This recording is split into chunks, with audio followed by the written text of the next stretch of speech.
I was in Paris going to the university, and I was in a general introductory class to Islamic art and watching all of these slides and listening to the droning professor, and all of a sudden on the screen appeared a slide of a building that just made me blow back into my chair. I had no idea what this building was, what it was, where it was, but afterwards went to the library, discovered what it was, looked it up, found a map, found where the city was, and I said to myself at that day, I said, I have to go and see this building.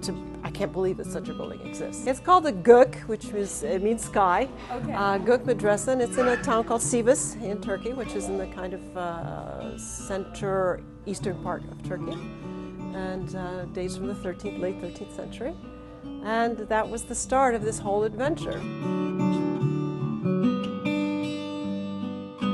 I think that I was very much inspired by the epistolary journals of the French literature. There's many women of the Madame de Staël, for example, of the 18th century, who wrote letters, a series of letters that were not just, she wasn't just writing to her daughter, she was writing about the things she was seeing, she was making political statements, she was talking about herself. So I was a little inspired on that and took this imaginary correspondent who was Lady Mary, who had been in Turkey before, and just basically entered into a correspondence with her to kind of explain all of these past 30 years in Turkey and what they've meant to me.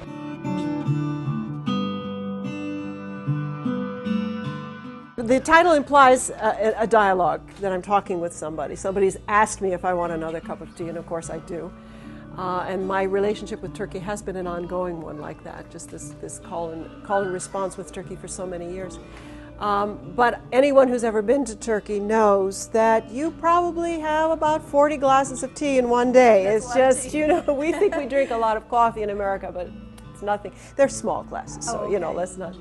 But it's just such a part of the culture that it's an image you can't get away from. So it's an expression of friendship, it's an expression of hospitality. So I just wanted to explain by this title and this very lovely cover that basically, yes, I've accepted your hospitality and I will forever have another glass of it.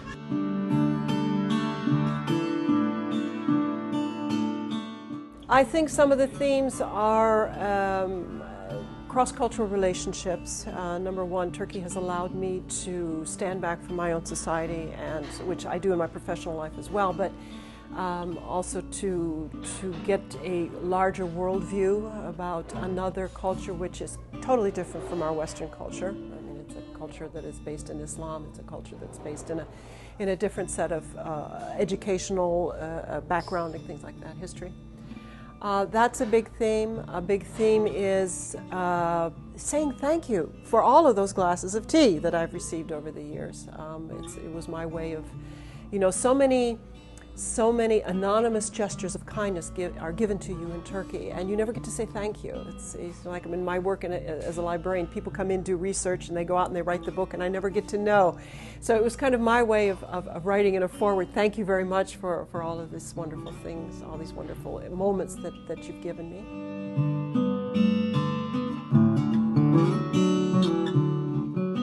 Every Turkish citizen defines what his Turkey is. It can be a Turkey of nostalgia, it can be a Turkey of progress, it can be a Turkey of the family, it can be a Turkey of religion, it can be whatever. But there is room in this country for that every person can find his identity as a Turk. My Turkey, explained in one of the letters, is in a very long Proustian sentence, is a Turkey that is one that is not in Istanbul. Once again, I'm from the Midwest, so I equate Istanbul, the most beautiful city in the world, but I equate it to New York. It's a very bustling and sophisticated, I mean, it's as sophisticated as Paris. But my Turkey is the one that's more rural. My Turkey is the one that's more relaxed out in the countryside, so that's more based in family events, more based in festivals, more based in the rituals that are related to the earth and agriculture and things like that. So basically, as I say, my heart lies east of Ankara, and that's basically the Turkey that I've constructed for myself.